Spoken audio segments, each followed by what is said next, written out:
Fasten your seatbelts. I'm taking you for the ride of your life. I'm going to show you what this costume is. All right, you primitive screwheads, listen up. I am the monster that breathing men would kill. It might be a tumor. It's not a tumor. I go out of my way for you. I do everything to try and make you happy. I feed you, I clean you, I dress you, and what thanks do I get? I am so sorry. All your fault. I am the writing on the wall, the whisper in the classroom. Without these things, I am nothing. So now I must shed innocent blood. Dinner is served. Save yourself from hell. You're listening to the 30-something movie podcast.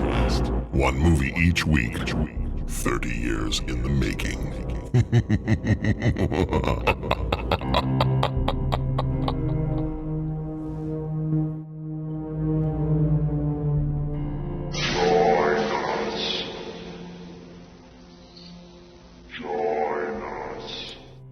That's right, it is the 30-something movie podcast, and it is our Patreon exclusive episode for Evil Dead 1981.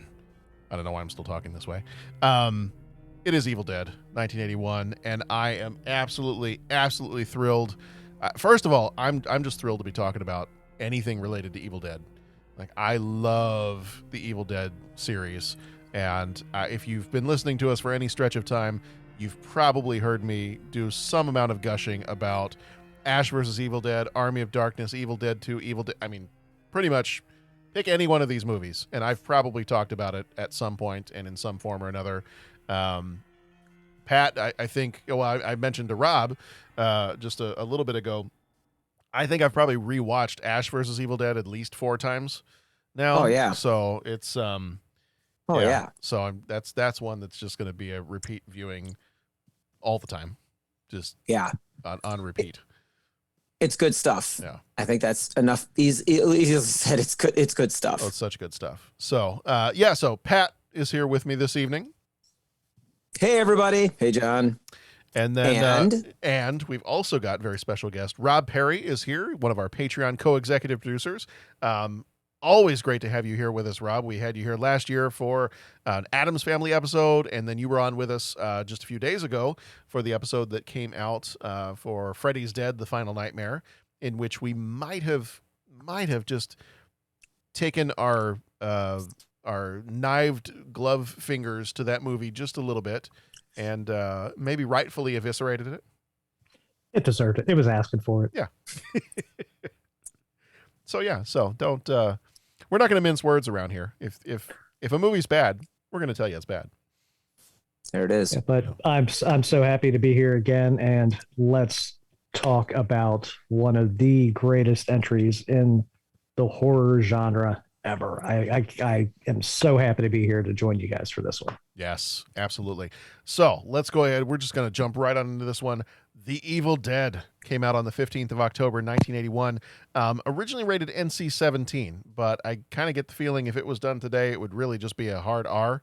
But I mean, there are definitely some reasons why I could see back in the day being an NC-17. So that's kind of understandable. Some of the tree scenes alone, I could maybe understand. I can understand some of that. Runtime was 1 hour and 25 minutes. Directed by Sam Raimi, who also did Spider-Man and Darkman. Producer Irvin Shapiro, who died in 1989, also did Crime Wave and Evil Dead 2. Written by Sam Raimi, who did the TV series Mantis, the movies Darkman and Hudsucker Proxy. Cinematography done by Tim Philo, who did Evil Dead and the documentary Little Sammy Davis. Editor was Edna Ruth Paul, who did Dirty Mouth and Fear No Evil. Music was done by Joseph Loduca, who did the music for Xena Warrior Princess, Army of Darkness.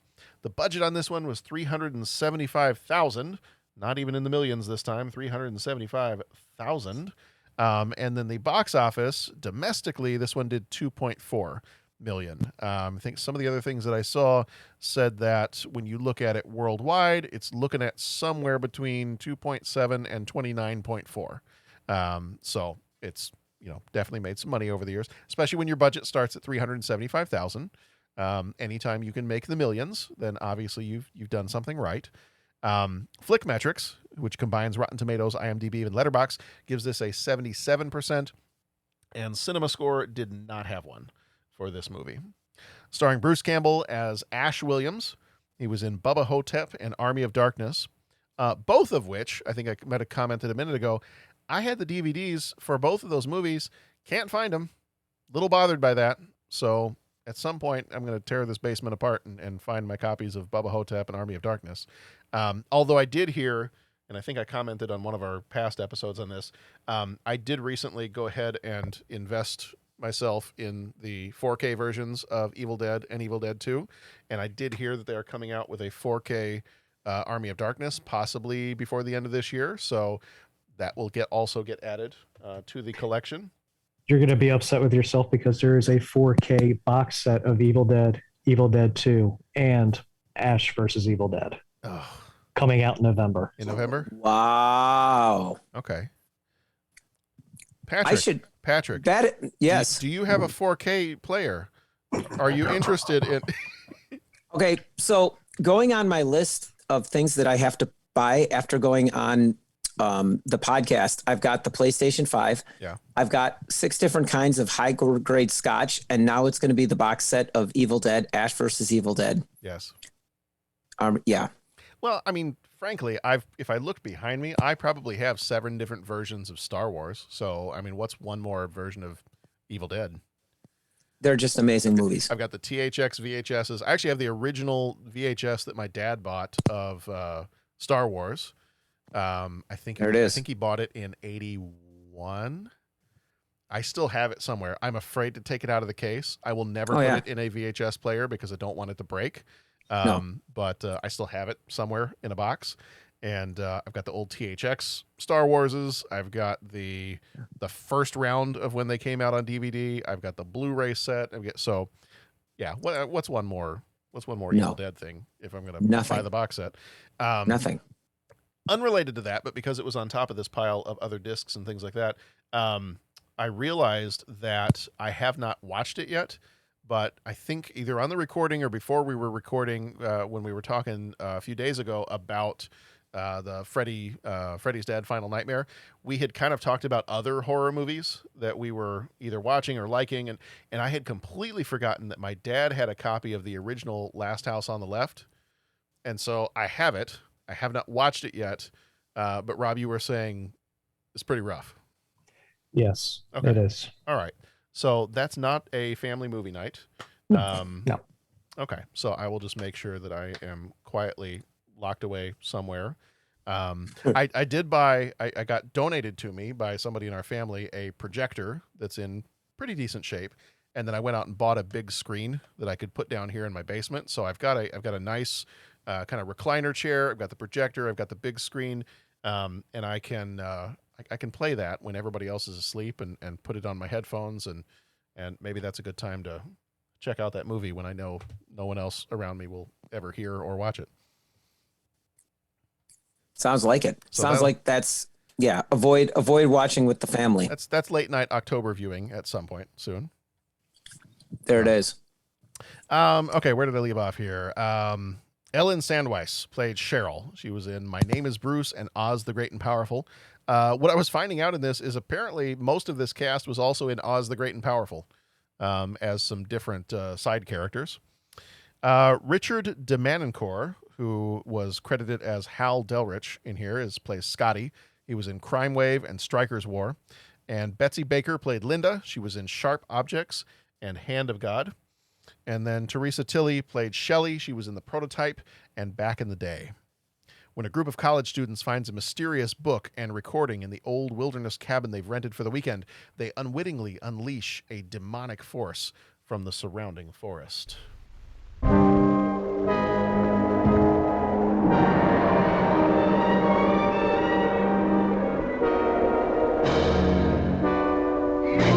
it was the woods themselves. They're alive, Ashley.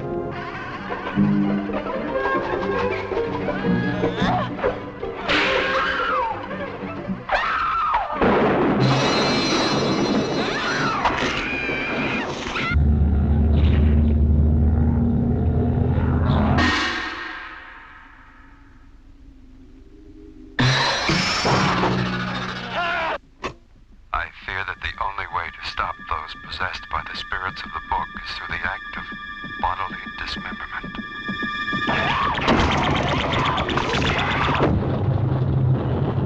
I don't care what happens to her. She's your girlfriend. You take care of her.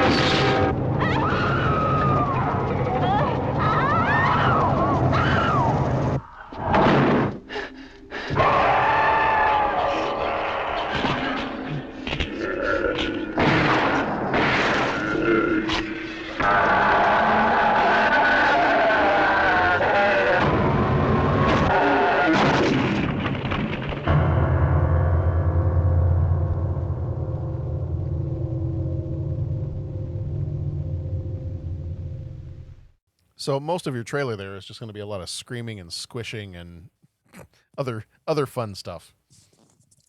But Yeah. All right. One word, short phrase. Just to start off with, and then we'll open up the floodgates and unleash here. But one word, short phrase. How does this movie make you feel? Rob, you want to go first? Can you narrow it down to one word? Is a better question. Well, I remember how I felt the first time I saw it, and it was exhausted, and in a good way. It really felt like I had been taken through a ringer. I saw it when I was 14. Yeah, 14, and I remember all the friend who gave it to me just said, "Dude, this movie, a girl gets attacked by a tree, and it's like really crazy." And I'm like, okay. And I just remember sitting there, and you get to that scene, and then it just goes bat crazy from there. And I you know, the ending tagline of the credits really does sum it up. It's the ultimate experience in grueling terror. And it does. It feels like an exhausting but fun roller coaster ride. Patrick, what about you? I'm gonna say creeped out. Creeped out. You know, I could just go on and on and on, but that'll get into the next question where I get to go on and on. So I'm going to try and keep it simple. Simple phrase for me, creeped out. I'm going to say for me, mind blown. So I'll hyphenate it. I'll make that one word. So then to elaborate, now we can elaborate on our words. Yeah, the first time I saw this, I had seen these out of order. I saw Army of Darkness, I want to say a year. Well, as soon as Army of Darkness came on VHS in England, I was living in England at the time, and Army of Darkness had just come out on VHS over in England, and there was a sleepover birthday party at a friend's house. So it was a bunch of other, what are we, probably 7th grade boys at the sleepover party, and we watched, what did we watch? We watched Army of Darkness, we watched Universal Soldier, and I feel like there was one other movie, and we played a lot of Super Street Fighter 2. And I remember watching Army of Darkness, and the other guys, you know, they put the movie on, but they were like goofing around and like, you know, fighting each other and wrestling and then playing video games while the movie was on in the background. Well, for everyone else, the movie was on in the background and they were doing other things. I, like the little movie nerd that I was firmly planted in front of that TV. And I was like, guys, shut up. I'm trying to watch the movie. Would you shut up?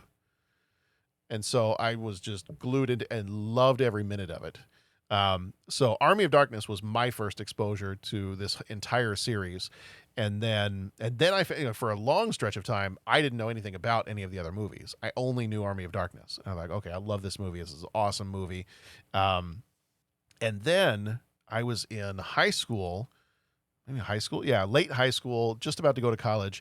And somehow I finally discovered that, well, there's these movies called Evil Dead and Evil Dead 2, and they are related to Army of Darkness. I was like, you're kidding me. How did I not know about this?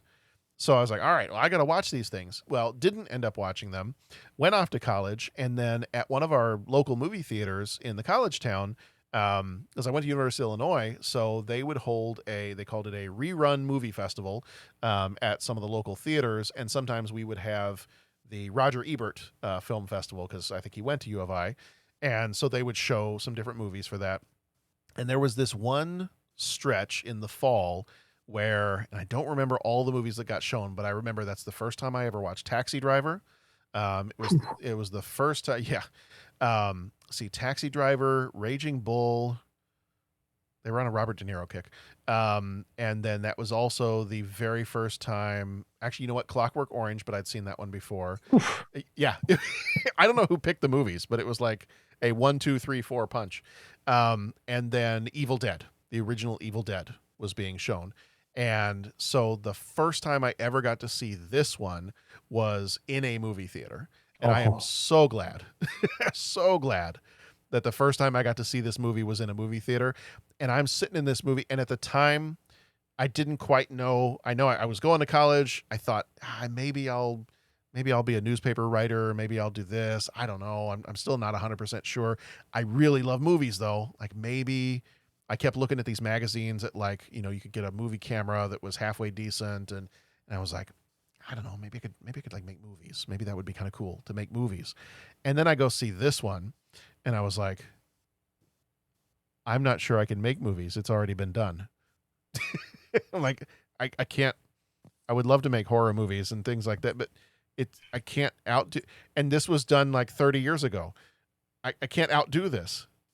So I became a teacher, but you know, and I don't know how Evil Dead applies to me becoming a teacher. I hope it doesn't in any way, shape, or form. But no, I completely mind blown the first time I saw this movie. I'm like, because I know looking at it today, and even looking at it then, that would have been 1999. It's the first time I saw it. I'm like, okay, the effects clearly not as realistic as what we can do today, but God, if this just isn't like some of the camera work and some of the others to just technically how it was done, I just was sitting there in awe and just fell in love with this movie. And then, and I know some people sometimes will try to pit them against each other. It's like, well, Evil Dead 2 is better than Evil Dead 1. Like, you know what? Different movies. It's like It's like apples and skateboards. It's like not even like, don't even compare them. It's not a thing. So that's my long-winded way of explaining the mind blown comment is I saw this in the theater for the first time when I was in college. Mind blown. I'm jealous. Absolutely jealous. And then the next year they brought Evil Dead 2. So I got to see that one in the theater. That wasn't the first time I saw it, but I did get to see Evil Dead 2 in the theater also. As soon as I saw Evil Dead 1 in the theater, I ran to our local, I want to say later that night, we had a little video store that had just tons of hard to find foreign films, horror movies, all kinds of stuff. And I think you could rent them for like, you could plop down $5 and walk out with 10 VHS tapes. And I think that night I ran over there and I was just like, Evil Dead 2. I need to find Evil Dead 2. Please, Evil Dead 2. Got it. Went home, watched it on the TV in the dorm room. And I was like, okay. All right. I'm good now. I can die now. I mean, I'm fulfilled in terms of movie watching. I'm cool. Yeah. It definitely has that effect on you the first time you see it. And even, you know, thankfully you were at the age where you could appreciate filmmaking. It wasn't until, you know, I'd seen Evil Dead and then I talked to a buddy of mine who was like, he really had already cemented that he wanted to go into filmmaking. And he was like sitting there, well, I watched it with him, but it was like third or fourth time I had watched it. He was just like, now watch this. And this is what he did with the camera to get it to do this. And you know what? That's called a Raimi cam because he invented that thing. I'm like, I just want to watch it. Yeah, and I was more into the special effects. I was like, how did they do this? How did they do that? That's what I was more interested in. He was definitely more into the technical aspects, the camera work and everything like that. And I was just like, okay, I know that there's stop motion here, but how how did they get that one worm to like fall down the face like in slow motion at the end? And like still to me, the most impressive special effect is where the wound in Linda's leg spider webs out really quickly, and it's just like it's so effective, and it's probably really simple but time consuming to do, but it's really cool. That was a cool effect. I mean, that was needless. I mean, needless to say, that was a cool effect. So, Pat, tell us a little bit more. Is this the first time you've seen this Evil Dead? It is, okay. And it's really interesting to hear you guys talk, because I'll admittedly come at this from the other angle of I didn't do horror movies really at all before this podcast got started, and I think this might have been the first. Evil Dead 2 was maybe the first one that was real horror-like. I mean, I'm trying to think, like maybe Nightmare on Elm Street, but I can't remember which one came out first, and whatever. That's neither here nor there. But I remember when when I watched, not this one, but Evil Dead 2, I remember watching it and going, okay, I'm not a fan of the genre, but I enjoyed this one. But I don't think I enjoyed this one because it's being so, there's stuff that I think I'm supposed to be laughing at. And I know I didn't want to trash it because I was like, man, I don't do horror movies, but I really enjoyed Evil Dead 2. So I sat, and it was actually, I think I said it on the podcast too. I'm like, guys, honestly, the more I talk about it, the more I like this movie. And that's when the guys in the show were like, oh yeah, because there's this, there's that. And then that's when you said, you got to see Army of Darkness. And they said, that's kind of the gateway, see Army of Darkness, then go back. And this functions as like a prequel.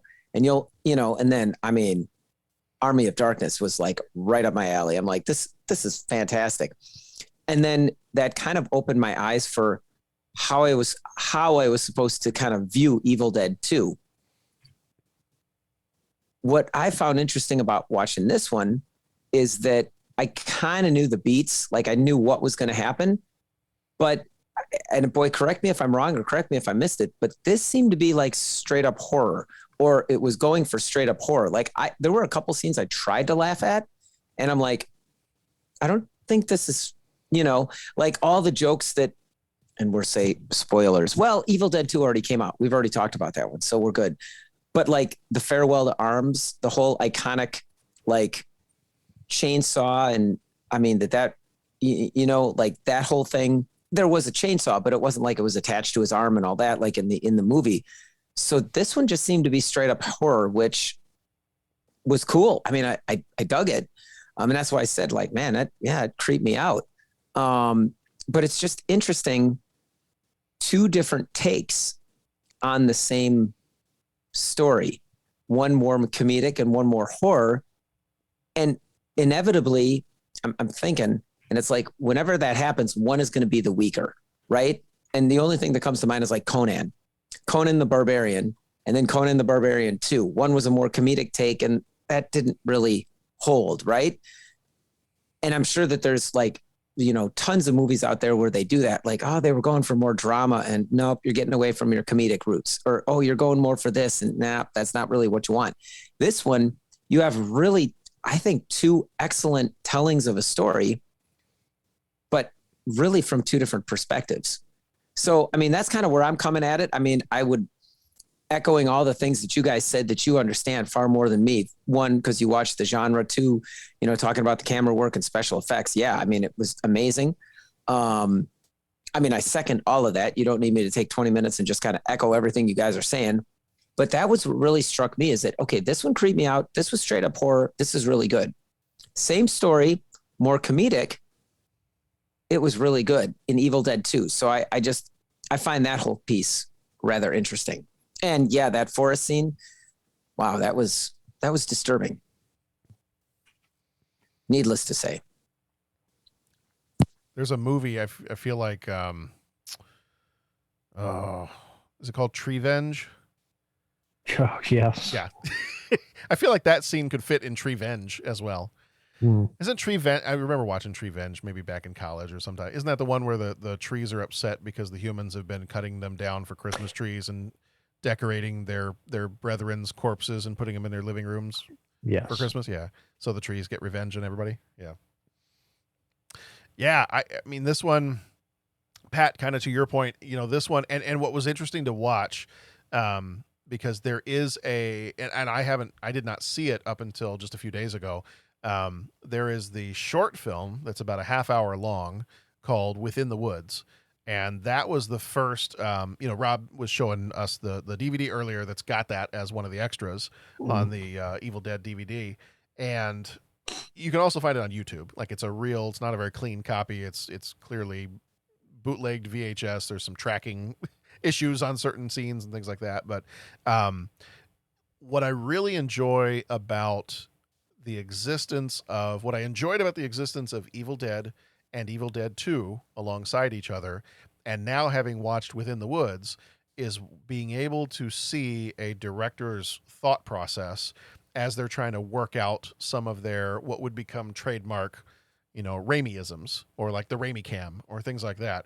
Is there are certain things that when I see that in a movie, I'm like, that's a Sam Raimi POV angle. Like I know what that is. You wouldn't even have to tell me. You could just show me a movie, and if it had that in it, I'd be like, I guarantee you, Sam Raimi, if he didn't direct this thing, he's involved somehow with this movie. And being able to kind of go backwards and see, when I watched that little short film that was kind of almost like the proof of concept to try to raise money for the making of Evil Dead.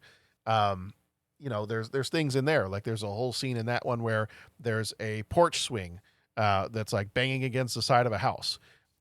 Instead of, they find a dagger, but instead of it there being like a Book of the Dead, they've desecrated, they're going to have a picnic, and they've desecrated like an Indian burial ground.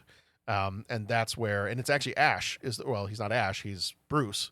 And he's the one that gets turned into I don't even think they're not calling him Deadites at that point. I'm not sure there is a name for him in that one. But he's the one that gets possessed, and he goes about, killing the rest of his friends, in the rest of that short film. And you can just see Sam Raimi just working out all of these different details, and then just so much fun to see the process of going from this half-hour short film to Evil Dead 1, and then from Evil Dead 1, which I believe, and Rob, you might know a little bit more about this than I do, the reason that they had to make Evil Dead 2 was related to Sam Raimi not being able to get the rights to distribute Evil Dead 1, and had to kind of almost remake it with slightly different characters. That was one of the stories that I heard, was that he didn't have the complete rights to it. So it was, I guess Bruce Campbell has referred to it not, people will ask him, is it a sequel? Is it a remake? And he has used the word requel. Like they had to remake it in order to hold the exclusive rights to it. I'm not sure about the rights issue, but from what I understood is that by that time, Sam Raimi had established himself a little bit and wanted to do a sequel with a bigger budget. But a lot of people were like, well, unless they have found a copy of the original Evil Dead sitting somewhere on a mom and pop video store shelf, how are they even going to know? How are you going to release a sequel to a movie that, well, it made a lot of money for what you spent on it. Not a lot of people are going to know what it is. So he was like, all right, I'll just basically tell the first movie and the entire first movie condensed in the first 15, 20 minutes of this movie, and then go on with the movie that I really wanted to make. But in order for the audiences who may not have, which I don't understand the logic. Why would you go see Evil Dead 2 if you have no idea what Evil Dead 1 is? Right. But that's one of the stories I had heard. And it's been a while since I read the book, If Chins Could Kill, Bruce Campbell autobiography, where he goes into great detail about Evil Dead and Evil Dead 2. But I think that story is somewhere buried in those pages as to what happened, as to why Evil Dead 2 starts off basically like the first Evil Dead, as if the first Evil Dead didn't happen, but it does, and then moves on. Yeah. And from what I understand, it's kind of a miracle that this movie got made, because it sounds like it was a pretty grueling process to make this movie. They're out in this cabin in Tennessee, I believe, kind of this remote cabin. And I guess the working conditions were not great.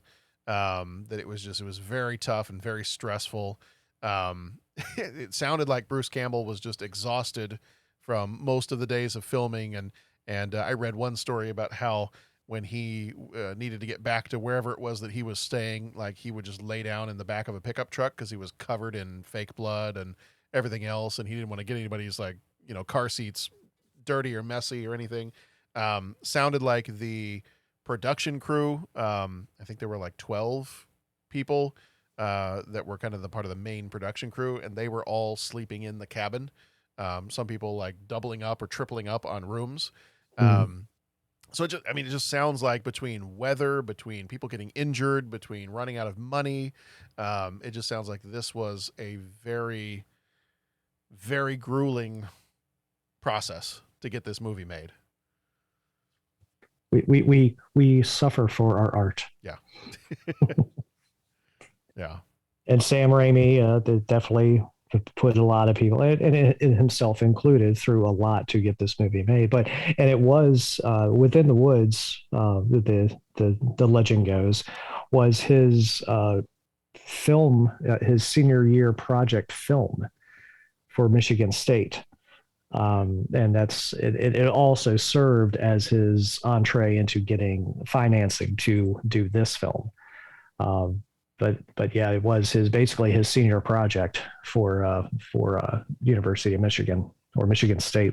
I forget which he went to, but obviously you see characters in his movies wearing Michigan, whatever college it was, or fine institution of higher learning that he went to. There's always references.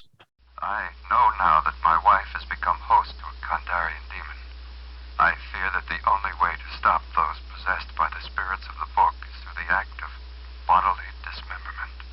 I would leave now to avoid this horror, but for myself, I have seen the dark shadows moving in the woods, and I have no doubt that whatever I have resurrected through this book is sure to come calling for me. There's so many things that are innovative about this one, from, just some of the different use of, the camera angles, the shots of, the evil coming through the forest. And just sometimes you can go back to some of these low budget, slightly older movies, and I don't know, so even the really good ones, sometimes they can kind of drag a little bit. This one, no. Like this one, you pop this one in, and I mean, it's less than an hour and a half anyway, but every time I've watched this movie, I start watching it, and then it's just like one thing right after another, right after another, right after another, and before I know it, it's over.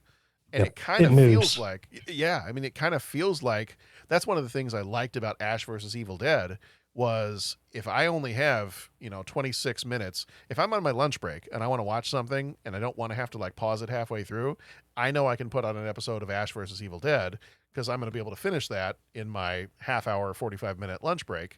And that's part of the plus of that. And this movie, I feel like this movie moves so fast that I'm like, it feels like it's the same as one episode of the Ash versus Evil Dead TV show. But I did actually get a full hour and a half out of it. It just was so chocked full of stuff and so fast paced with everything. Like, you don't get a moment to breathe in this movie, really. It's almost and I know, Rob, you've said before that one of your favorites is the original Night of the Living Dead. Night of the Living Dead, it builds some of that tension by giving you that time to breathe, where you have moments of the people inside the house interacting with each other and fighting with each other and all that. You don't really get that in this movie. And I don't really think that that's the intention of this movie, is to really focus in on the characters that are in the house. It's more what are some new ways we can scare you? What are some new ways we can gross you out? Because it's not, you're not watching Evil Dead for the performances. No. Yeah.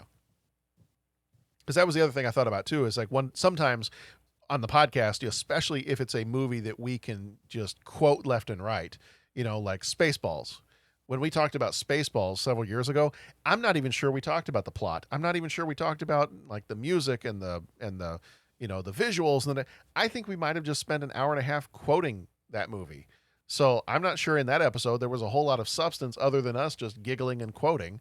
And I feel like even though there's plenty of things technically to love about Evil Dead 2, and I love Evil Dead 2, you get to this one and it's like, well, this one's not quotable. It's not one of those kind of movies. That's not what we're coming to this one for. That's what I'm going to go to Evil Dead 2 for. I can quote that one, give me like a week and I can just keep quoting it nonstop. But this one, no, that's not the purpose of this one. That's not the draw of this movie. I think the draw of this movie is the creative ways that, given their limited budget, they were able to accomplish the whole body horror idea, and just some of the other stuff that they were doing technically. It was already mind blowing when I saw it because I'd never seen anything like it, and then to find out they had just a little teeny tiny budget to make this stuff happen. I'm like, okay, well that's even cooler. Mm-hmm. Definitely. So Rob, what if you had to pick one or two things and say like these are the one or two things when I think of Evil Dead, the original 1981 Evil Dead, when I think of this movie, my mind immediately goes to this. Immediately it's the moving camera spinning going through the woods. I mean, immediately, and the sound, the sound that comes with it, and especially the last shot where the sun has come up, Ash is walking out, and you think everything's over, and then here it comes through the woods, through the cabin, and right into him, and then that's the end of the movie. I mean, just that camera work alone is, and of course, learning that Sam Raimi created a rig so they didn't have steady cams like we know them now back in, and if they did, he certainly couldn't afford one. So he created a rig where he could move and just swoop that camera around and keep everything in focus, and you move without the camera going like this real crazy. And also that served as the unseen evil force, that we clearly don't have a budget to make whatever monster we want outside of putting a bunch of goop on our friends and talk creepily, but we want to have a bigger, larger, nastier thing out there. And it was a creative way of doing that. So when somebody says Evil Dead, that's immediately I think of the swooping camera work, and then of course I think of the Book of the Dead, which was not the Necronomicon in this movie. No. Yeah. For me, it's probably the same thing. It's the camera work of the just busting through the forest. And just the creativity, like you said, the creativity of, we don't have a budget to show you what this evil looks like. And probably, I mean, we talked about this when we talked about Psycho and other Hitchcock movies. It's probably more suspenseful and more terrifying if we don't show you what this evil is, because then you just get to imagine what this evil looks like, if it looks like anything. And that's much my opinion, and I think most of our opinions when we were talking about that with like Silence of the Lambs and M and Psycho a few episodes ago, that was something that we kind of brought up. We're like, we all felt that's good horror.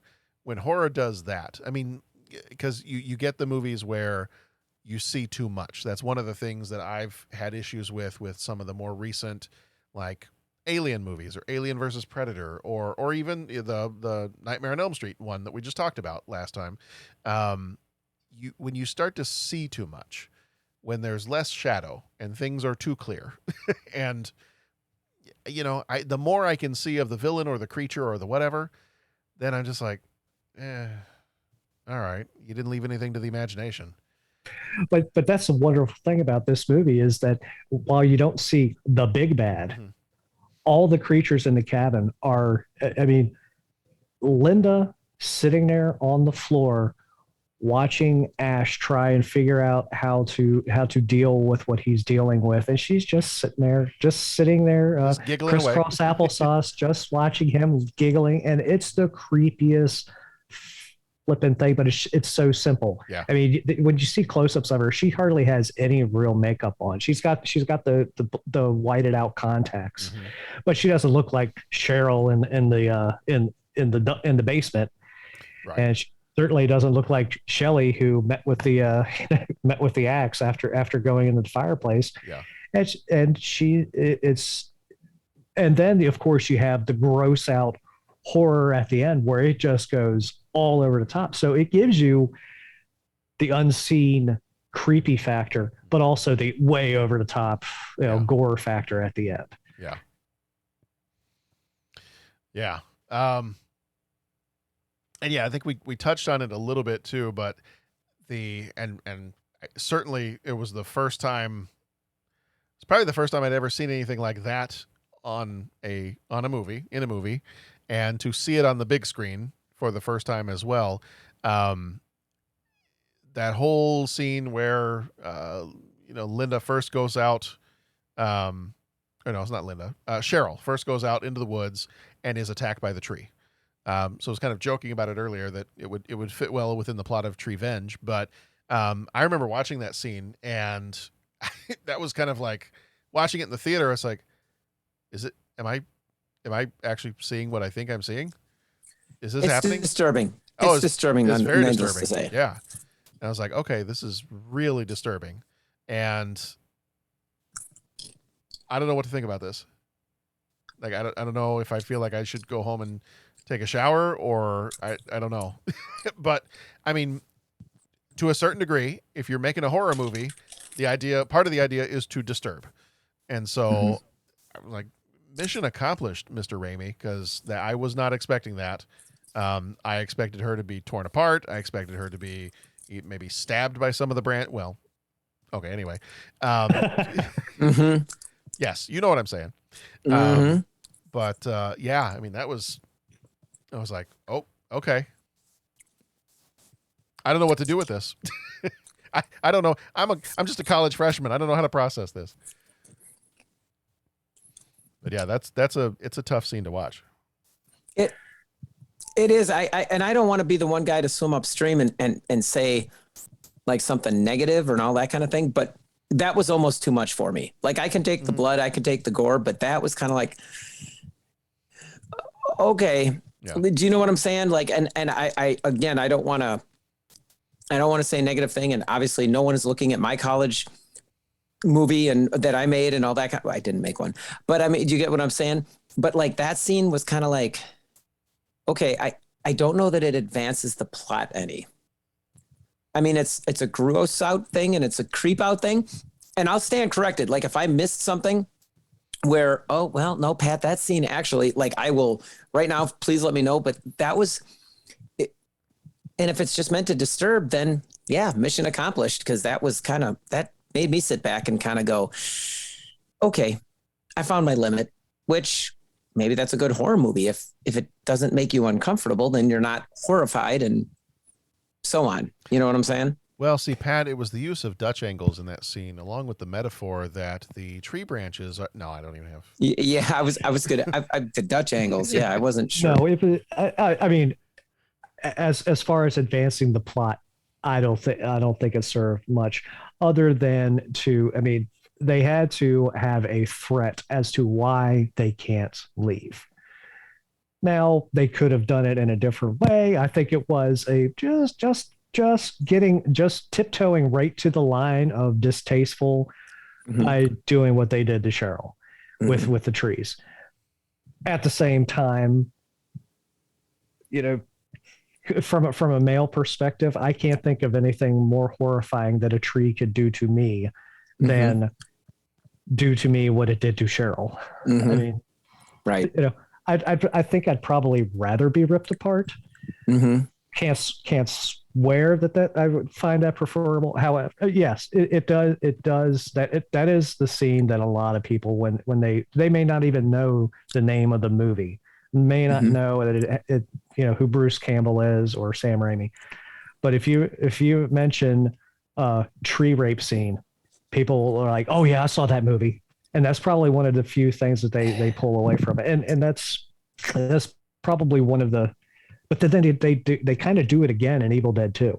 That's what I was going to ask. In a little bit more of a tasteful manner, if Okay. there's such a thing. Right. It's less graphic in Evil Dead 2. Mm-hmm. But yeah, I think if who knows? If Sam Raimi's going to do it again in Evil Dead 2, he probably doesn't have many regrets about doing it the first time around. And It's not one of those things like, if there was one thing you would change about Evil Dead, what would you do, Mr. Raimi? Oh, I'd take out that tree scene. No, probably not. Right. So I could. There's no way of really justifying it in good taste, but it does serve its purpose. It makes you really uneasy, and all of a sudden you realize they're not leaving this cabin without something terrible happening to them if they try and go into the woods. Right. And again, I don't watch a lot of horror movies. It's not a comedy, haha, like that kind of thing. Like there was stuff that was gross out and stuff that was in Evil Dead 2 and in not Night of the Living Dead, Army of Darkness, but you're always laughing through it. Like Ash has some quippy comment, or there's some kind of scene, there's some kind of funny that kind of attaches itself to it. And I think this is just straight up gross and weird and disturbing, right? Yeah, the following Evil Dead, and even all the way to Ash versus Evil Dead, it's exaggerated to the point of slapstick. This is very much straight up.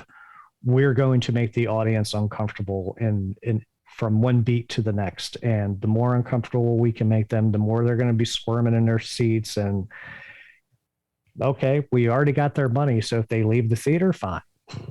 Yeah. I was curious. So I did find that there was an interview with Sam Raimi in which he does say he regrets that scene. Oh. And that he toned it, and that's one of his reasons for toning it down for Evil Dead 2. So the direct quote from Sam Raimi, because apparently in this article they talk a little bit about how the movie was banned in several countries just because of that scene. And then according to Sam Raimi, and this quote is broken up a little bit, so I'm sure he had other things that he said, but he says, "I think it was unnecessary and gratuitous and a little too brutal. My goal is not to offend people. It's to entertain, to thrill, to scare, to make them laugh, but not to offend them. I think my judgment was a little wrong at the time." So, okay. So this is, what was he, 20? I feel like Sam Raimi was 20 when he was making this movie. So right out of college. It's a 20-year-old college kid. Now, okay, there are plenty of times. There was a, Pat, you know about this. At the end of the year, we would do an awards ceremony for the teachers in our school, and we called it we called it the Moonshine Awards. And because we had a committee that was called Sunshine, and anytime somebody had like a birthday or a death in the family, and we needed to buy flowers or send a donation or something like that, teachers could donate to the Sunshine Fund at the beginning of the year, and that's what that was used for. So at the end of the year, we had these awards called Moonshine Awards, and we would, over the course of the school year, collect embarrassing stories that happened to the two different teachers in our building, and we'd pick the best stories, and it was almost like a little bit of a roast. At the end of the year, we'd all get together on like the last day of school before we all left for the summer, and we'd kind of have a little mini roast of each other, and we'd give people awards based on some of the silly things that happened in their room.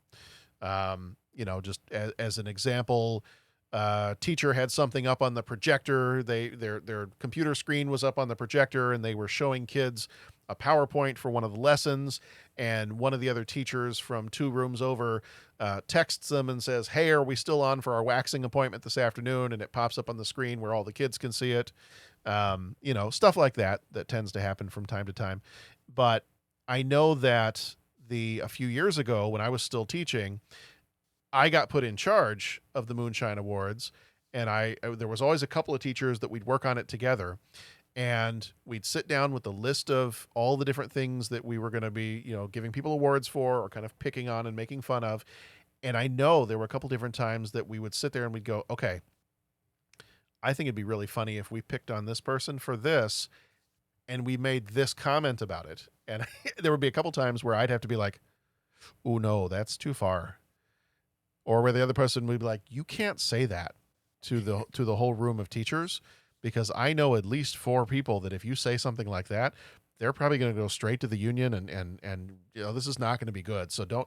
I'm like, but it's so funny. They're like, yes, it is funny. You can't say that. I'm like, oh, all right. So I kind of figure, I'm relating this back to 20-year-old Sam Raimi. I'm kind of figuring Sam Raimi, maybe for this movie, needed one other person to help him work through his own personal Moonshine Award of the tree scene, and just say, Sam, you're 20. This might be pushing it a little bit, because it does sound like older Sam Raimi is like, okay, that was that was young me. That was bad idea. Not going to do it. Now it's probably also, as the older he got, the more established he got too, and he was probably tired of trying to defend that.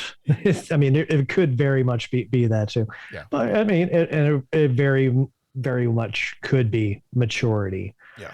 And just realizing that there's titillating, there's shocking, and then there's when the two start the blurring of the two start coming together, and like I said, I mean, the first time I was introduced to this, a friend of mine in school was like, you got to see this movie, and what he said to me was not anything else about the movie except for that scene. Yeah.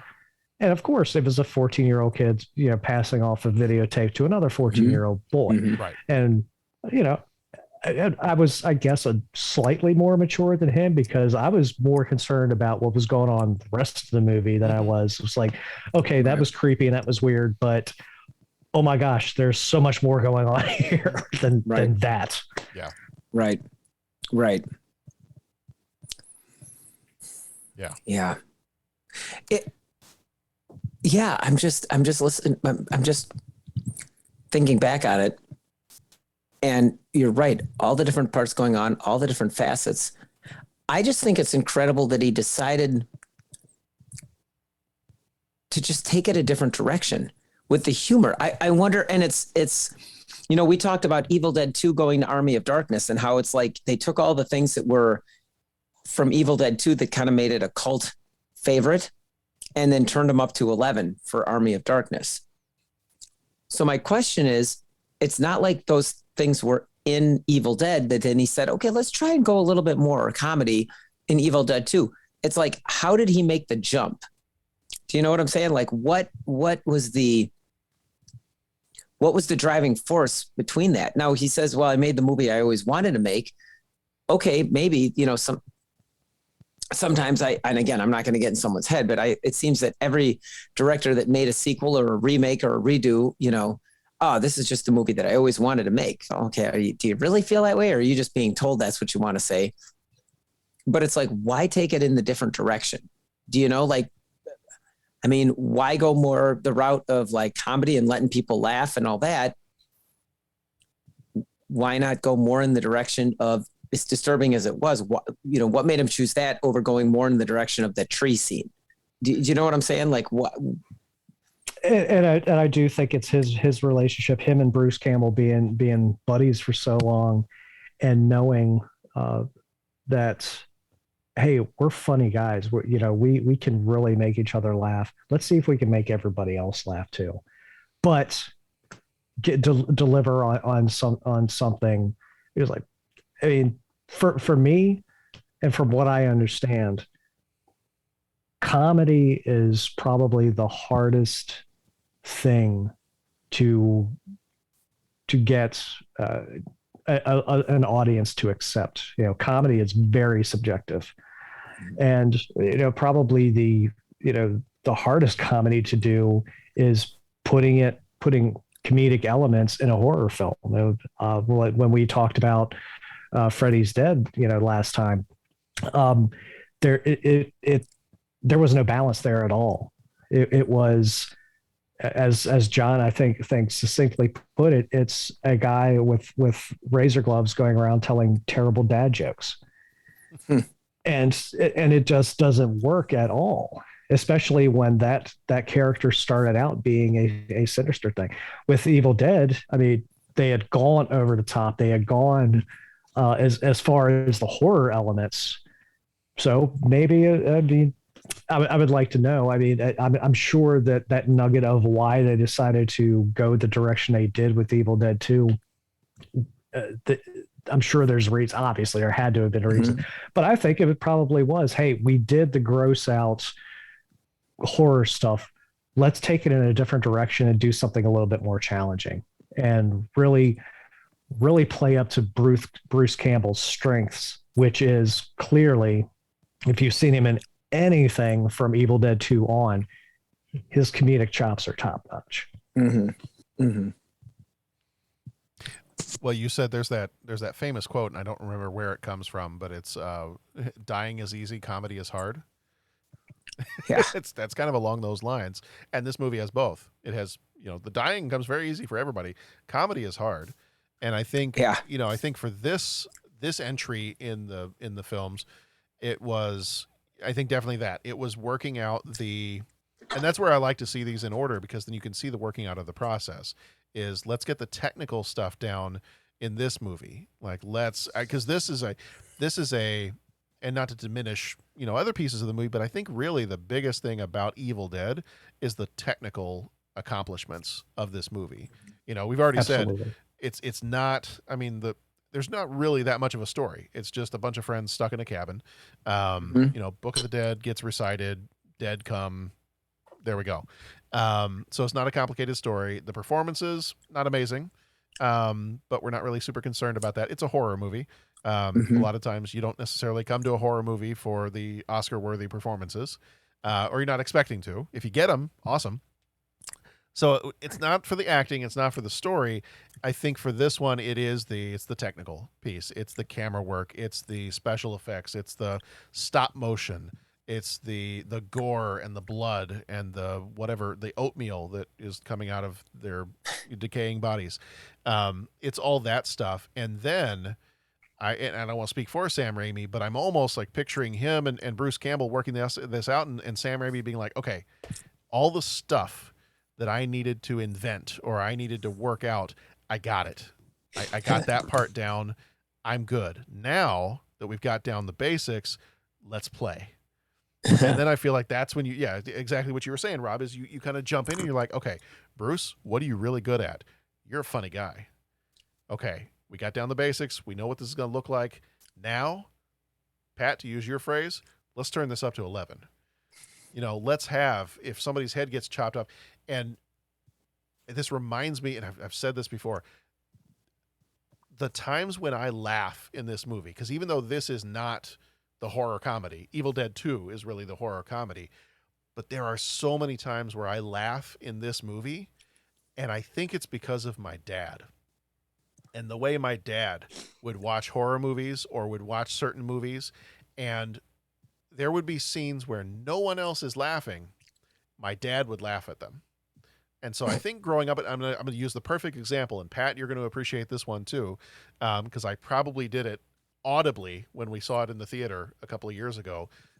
Star Trek II, The Wrath of Khan. Okay. My dad is the only person that I know that is audibly just gut laughing in the whole scene with the SETI Alpha slugs going into the guy's ears. My dad, we would watch that at home, and my dad the whole time would be like, oh, that is awesome. And he would just be laughing the whole time. And as a kid, I must have watched him doing that. I'm like, all right, something about this doesn't seem like it should be funny, but Dad thinks it's funny, so maybe there is something funny about it. And I think that's when I get to certain parts of this movie, and that's the stuff that I will just lose it in Ash versus Evil Dead or Evil Dead 2 or Army of Darkness, when every time there is the trope of the eruption of blood, is that I just laugh so hard even if I've seen it 4 times, 5 times, I laugh every single time. And I know for a fact if I watch this movie with my wife, she's not laughing at that scene. I know that for a fact. I know several other people. I could watch these movies with them. They're not laughing at that scene. In the scenes where, he has like the decapitated body fall on him and suddenly blood is gushing out all over his face, I am sitting there chuckling at that scene. And part of me is sitting there going, all right, is there something wrong with me? Yes. Or am I kind of supposed to be laughing at this a little bit? I'm going to go with that one just so I feel better about myself. Good choice. But but I also know, like, it's not, I don't know if it's meant to be funny, but at the same time, I think it's supposed to be almost like a cringe funny, and not cringe as in like, oh, that's bad. More of like oh, that is so gross that's kind of funny. Kind of that kind of a deal. So even though this is not the quote unquote horror comedy entry of this series, there are still plenty of times in this that I am laughing at things that a normal person probably shouldn't laugh at, but I'm doing it anyway, and I'm okay with that. There it is. Because especially because I'm when good you enough, learn... I'm smart enough, and doggone it, people like me. So Exactly. And it's also, to go back and watch this, knowing what you know about Sam Raimi and Bruce Campbell's relationship, where Sam Raimi has said openly, and Bruce Campbell has said, yes, it's true. This man does love trying to figure out ways to abuse me and just make me look absolutely ridiculous. So if you go back and watch the first Evil Dead, anytime Bruce Campbell is getting some goop dumped on him, Sam Raimi's behind the camera saying, "This is great. This is great. Bruce is suffering. I love it." So I could definitely see going back and looking at that. I mean, knowing that and knowing what they went through to get this film made. And Bruce Campbell talking about how exhausted he was and how he stunk, and how by the time they got to the end scenes, how the whole cabin stunk like everything, and it was hard to get through a scene without gagging. And just like Sam Raimi was like, all right, more goop, more gore. Come on, spray Bruce with more. So I could definitely see it is somebody looking at this and finding those moments to find hysterical, because it is over the top, and that's I think the whole point. Yeah. Do we have? So we'll be wrapping up here in just a minute, but do we have a favorite scene in this movie? Can you isolate one scene and say, when I think of Evil Dead, now we're not listing the tree scene as our favorite scene, but I know we've said, you were told, Rob, hey, this is the one thing you got to look for in this movie. But is there one scene when you think of Evil Dead, or Pat, when you were watching it, is there one scene in particular that you're like, I love that scene. That's awesome. That scene is Evil Dead for me. If somebody were to say Evil Dead 2, you might pick the farewell to arms scene. You might pick the blood erupting from the wall scene. You might pick whatever, the headless Linda dancing around in the woods. Army of Darkness, you might have a favorite scene there. What is it for Evil Dead?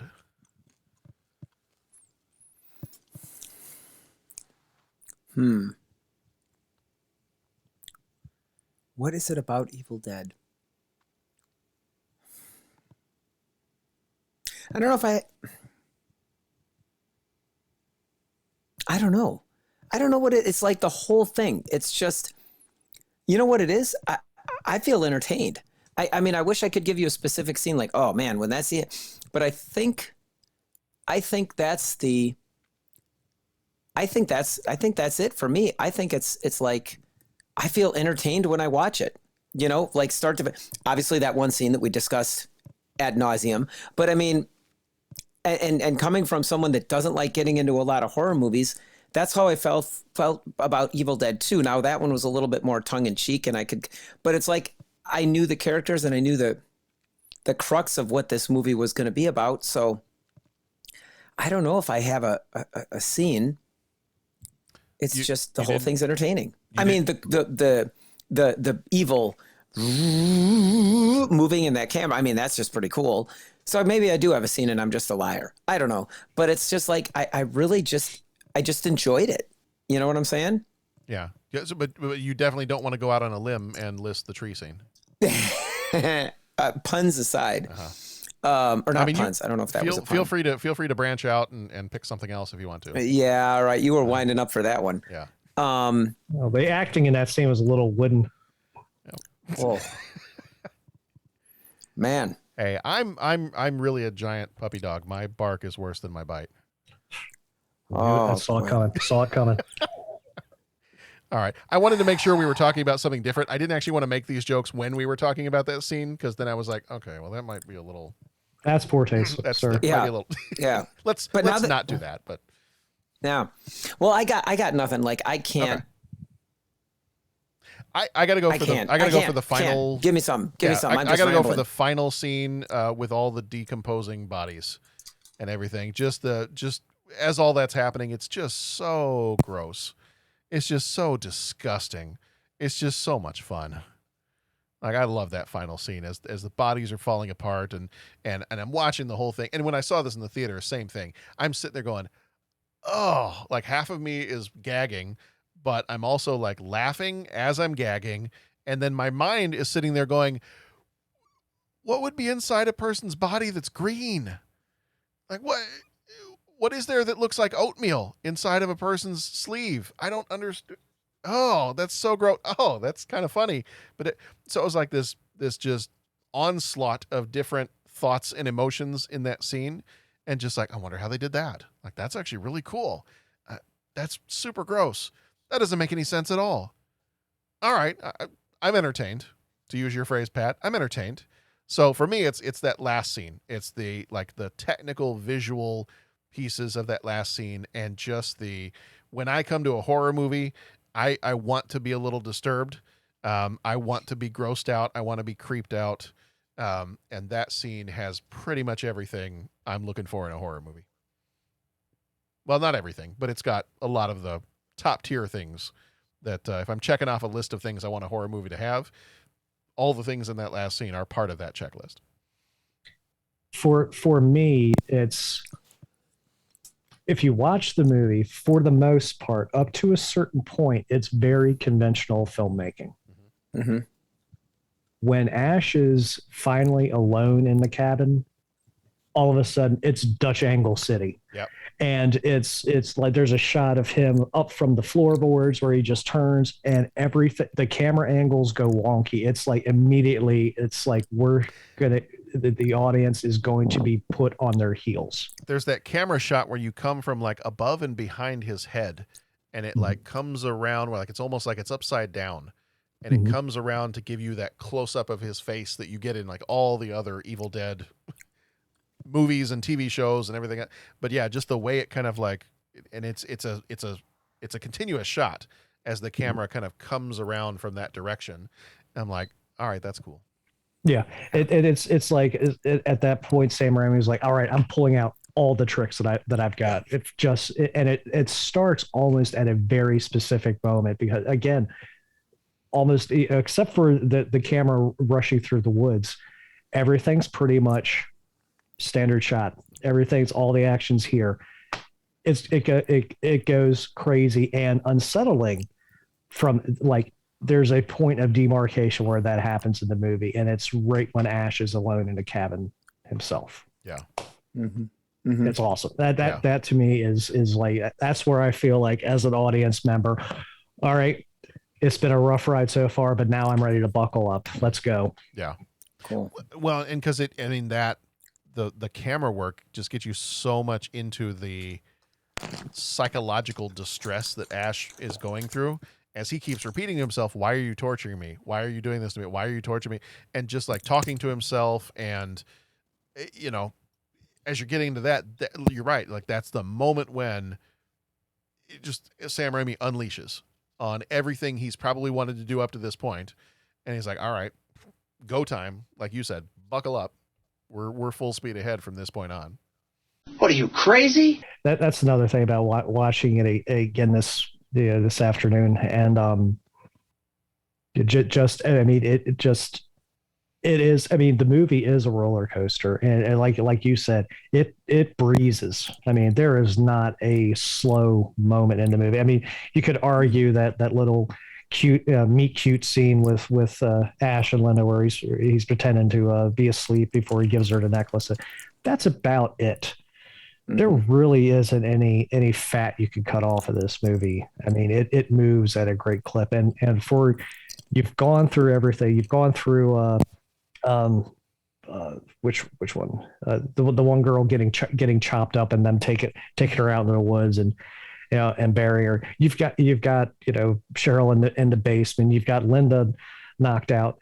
He's been through quite a bit already, and it's just getting started. So I just realized when you said that whole little scene of him pretending to be asleep when he's going to give her the necklace, like and they're not. I don't think they're never referred to as deadites in this. We're not there yet.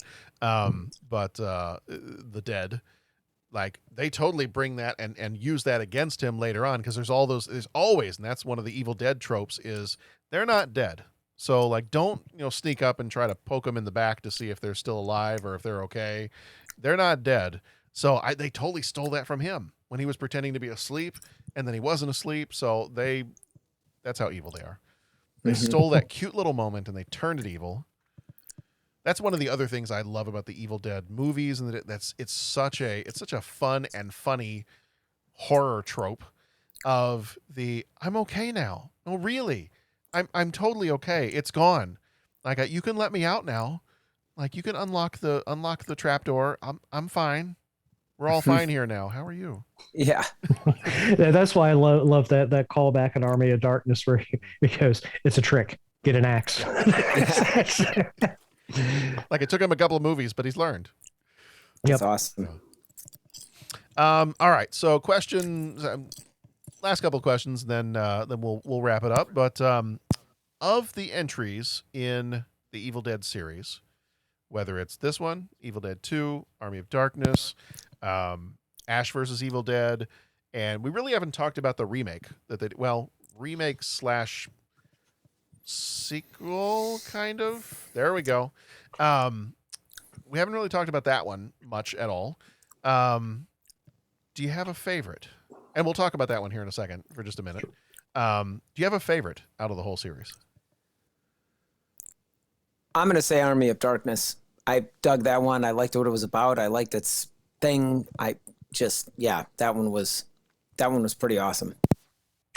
It's Army of Darkness for me, hands down. Okay. I mean, it has everything that I liked about the previous two movies, and I saw that one 4 times in the theaters when it came out, and every single time, not only it also liked it like its predecessors. It's even shorter than the previous two movies, and it too has no fat on it. It's funny. It's endlessly quotable. And I think that's where, even though the movie didn't do that great at the box office, Bruce Campbell had arrived by that point. And I really do think a lot of people, even like you said, John, you saw Army of Darkness before you saw the other ones. I think a lot of people saw Army of Darkness. And I know a lot of people love Bruce Campbell because they saw Army of Darkness, and then they've seen everything he's done after that, and they're just like, we love that guy. And I think Army of Darkness was the entry point for a lot of people into not only the Evil Dead series, but also to being introduced to Bruce Campbell. Yeah. For me, I think I would typically say Army of Darkness, because being the first one and just loving that movie. Over the years, the more and more I've watched it, Evil Dead 2 might be sneaking up on that favorite spot. That might be a little bit of like, if you ask me about Star Wars movies as a kid, it was Return of the Jedi. If you ask me about Star Wars movies from like, I don't know, let's say 10th grade on, it's been Empire Strikes Back.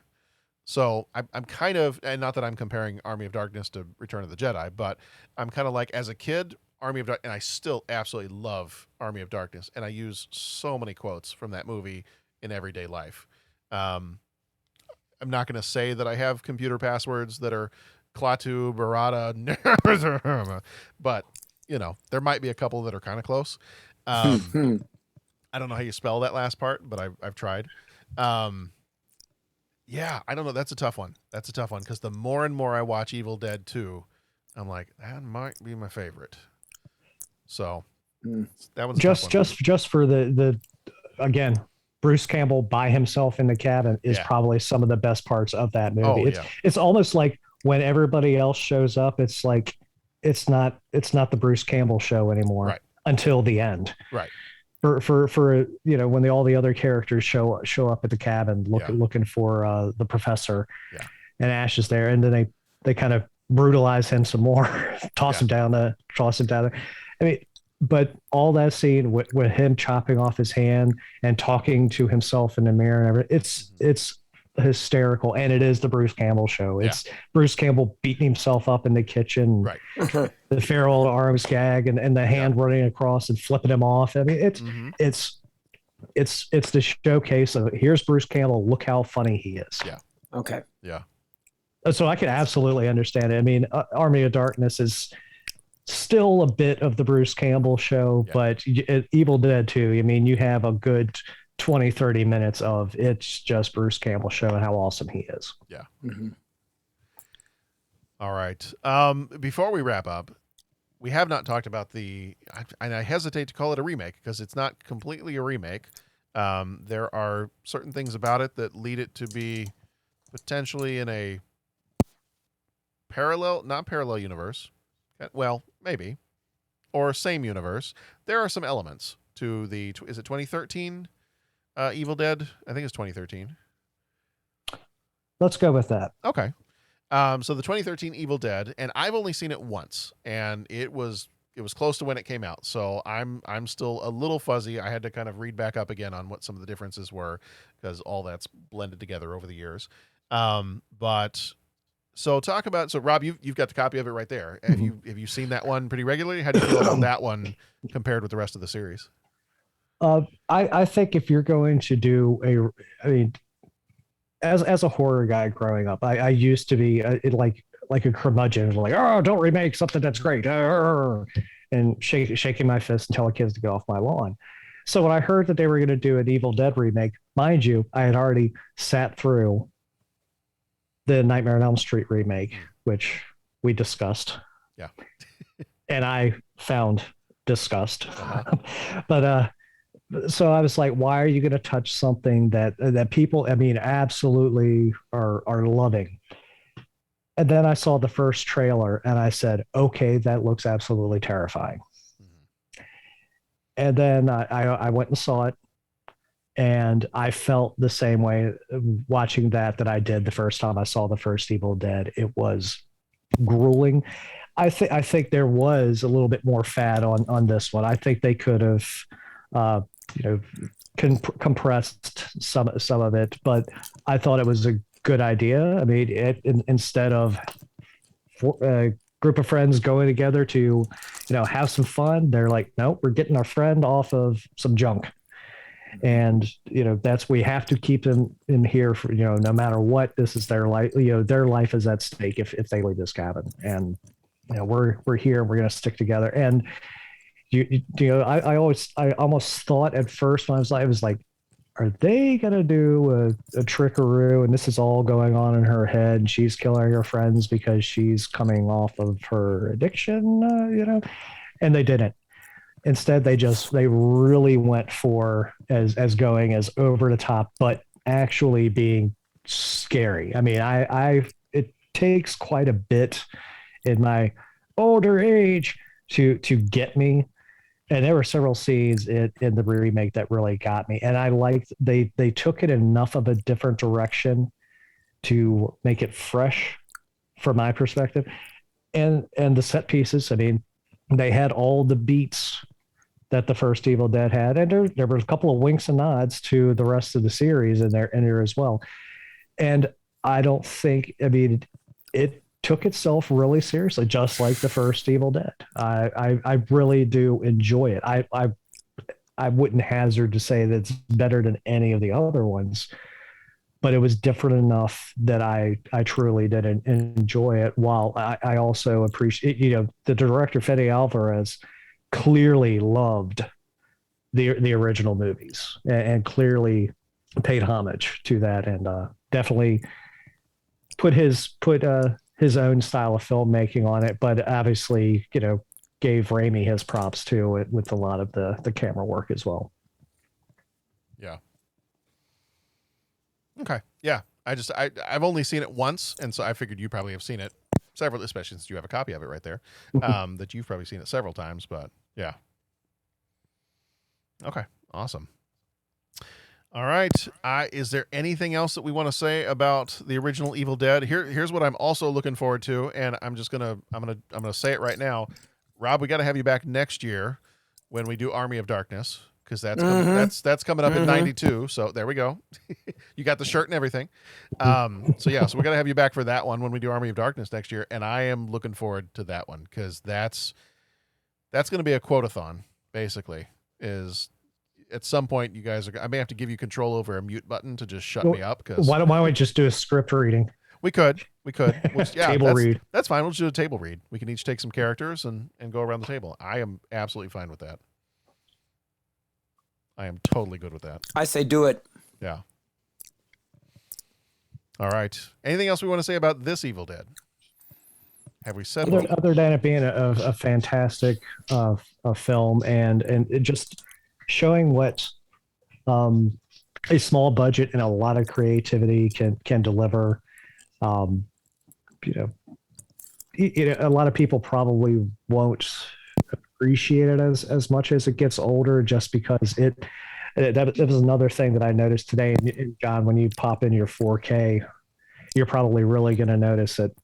But there's a scene in the woods where you can clearly see they have composited in a shot of the moon, and it's like the whole rest of the background, and then there's just this big square with the moon. And I was like, oh, man, just sometimes things look better on an old VHS tape. That sometimes you bring out the warts the more you remaster something. Maybe they clean it up for the 4K, but I just think it's a fantastic film. It isn't for everybody, but there is you're going to remember it once you've seen it. Yeah. All right, Patrick, you got anything else for Evil Dead? Great movie. If you're looking for a way into the horror genre, check it out. And if you want to, like I said, make it comedic and then work your way backwards, which really seemed to work for me. I mean, Army of Darkness or Evil Dead 2, and then check out Evil Dead. Yeah, it's cool. This is definitely, now I'm going to make an assumption that if you're listening to this episode and you've listened to us for this long talk about a horror movie, that you're going to be pretty much okay with certain things. But yes, as we have listed earlier here, if there's anything about certain kinds of body horror, or if there's anything, if a scene in which someone is being assaulted in the way that it happens in the tree scene, if that is something that is going to set you off and ruin your day, then you definitely want to either stay away from the movie if you don't feel like that's for you, or at the very least try to find out where that scene is, and maybe you can skip past it if you want to do that. But just be aware of that is if you're coming at this movie and something like that is something that you are not comfortable seeing, just be aware there is that in the movie. But otherwise, if you want to see a technical masterpiece, I mean, if you want to see, I don't want to call it a work in progress. If you want to see a director and writer working out his thoughts and improving his craft, I would recommend go find Within the Woods, the little short film. Again, it's on some of the copies of the DVDs. It's on YouTube. It's not a very clean copy, but it's on YouTube. Watch that. Watch this. Watch Evil Dead 2. Like, that is just a great way. If you love movies and you love seeing how some of these things get worked out, and a lot of times we don't have the benefit of, the general public doesn't have the benefit of seeing what is almost the same story. I'm quote fingers because it's not totally the same, worked out in 3 different movies.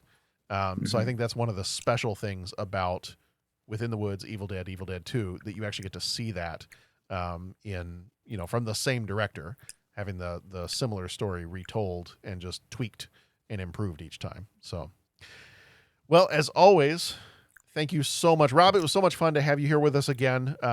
We love talking horror movies with you, and especially we needed a little bit of a palate cleanser after talking about Freddy's Dead a few days ago. So I'm glad that we got a chance to talk about Evil Dead, because I think I know I share the same love you have for this series, and it is one of my all-time favorites. Every single one of them. Just love all of these movies. Excellent. I was so happy to you guys bring me on, and anytime you guys want to talk horror, I'm here. And even if it's bad horror, but at least here there was no qualms about what a wonderful series this is. Yeah, absolutely. All right. Well, in the meantime, we've got our next Patreon episodes coming up. We've got next month will be our favorite TV shows of 91. And then December, we've got It's a Wonderful Life from 1946 that we'll be taking a look at. For the rest of this month on the regular show, we've got Sleeping with the Enemy and The People Under the Stairs. And then next month in November, we've got Defending Your Life, What About Bob, The Doors, and The Fisher King. And then to round us off for the end of 91, we are so close to the end of this year, we've got Night on Earth, The Guyver, My Own Private Idaho, Homicide, and we will finish out the year with City Slickers. So we got a lot of really good stuff coming up for the rest of this year.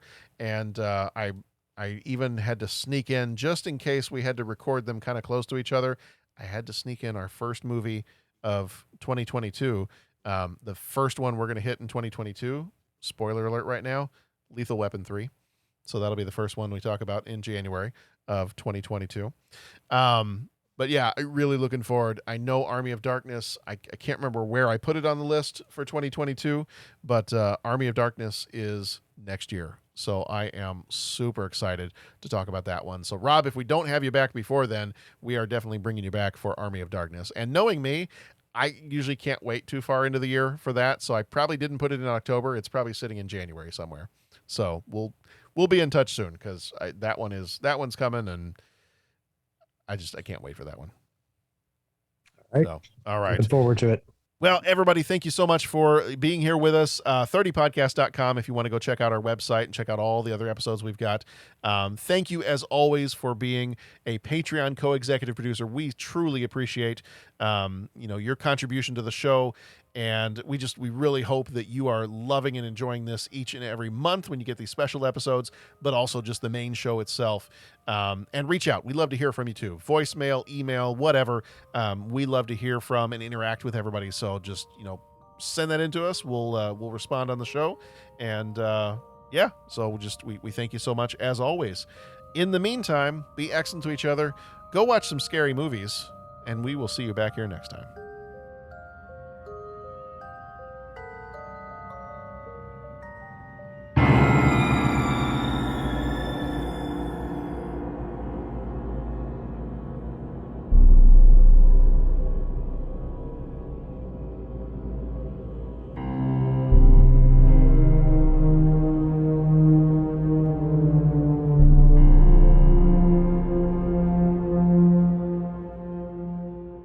I fear that the only way to stop those possessed by the spirits of the